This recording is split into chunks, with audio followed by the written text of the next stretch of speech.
হাই, আপোনালোকে বাৰু ৰাতিপুৱা সময়ত কি কৰি আছে কমেণ্ট কৰি জনাবচোন। এয়া চাওক, মই বাছি আছোঁ মাছ। এইখিনি হৈছে সৰু সৰু মোৱা মাছ আৰু পুঠি দনিকণা মাছ। আজি ভাবিছোঁ মাছ পাতত দিয়ে আমি খাম।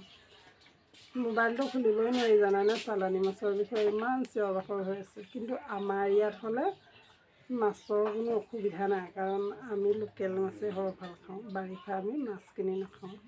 আমাৰ ইয়াত চালানী মাছ নাহিলেও আমি ধুনীয়াকৈ চলি খাব পাৰোঁ। এয়া দেখিছেনে, মই ৰাতিপুৱাই শুই উঠি মুখখন দিয়ে চিধাই মাছে বাচিছোঁ, কাৰণ মাছখিনি যিহেতু আনিলে সৰু মাছ বেয়া হৈ যাব। সেইটোকে মাছখিনি আগত বাছি লৈছোঁ। বাছি দেখিছেনে, এইবিলাক সৰু মাছবিলাক এনেকৈ পিটিকি দিলে পেটটো ওলাই যায়। এনেকৈ বাছি মাছখিনি যিহেতু অলপমান পাতত দিম বুলি ভাবিছোঁ। ব'লকচোন যাওঁ, মই মাছখিনি কি কৰি বনাওঁ আৰু কেনেকৈ বনাওঁ আপোনালোকক দেখাম। আপোনালোকে চাই ভিডিঅ'টো ভাল পালে মোৰ চেনেলটো ছাবস্ক্ৰাইব কৰি লাইক কমেণ্ট শ্বেয়াৰ কৰি দিব আৰু আগলৈ মোক আগবাঢ়ি যোৱাত সহায় কৰিব।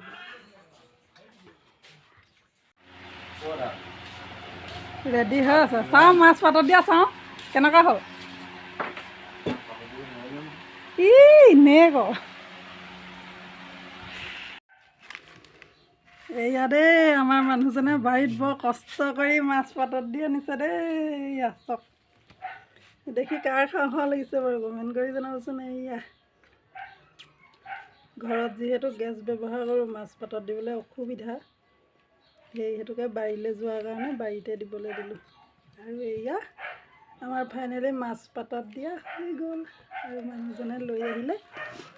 এতিয়া টেষ্টটো কৰি কেনেকুৱা লাগিছে জনাম বাৰু। এয়া দেখিছেনে, আজি মাছৰ সৈতে কি বনালোঁ আপোনালোকক অকণমান দেখাওঁ।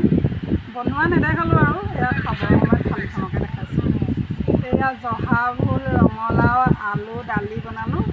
আৰু এয়া হৈছে মাছ অলপ পিঁয়াজ দি ভাজিছোঁ। তাৰপিছত এয়া হৈছে মানুহজনে দি অনা পাতত দিয়া মাছ। আৰু এয়া বেঙেনা ফ্ৰাই। আৰু এয়া গোল নেমু আৰু খৰিচা আৰু ভোট জলকীয়া আচাৰ। আজিৰ থালিখন দেখিবলৈ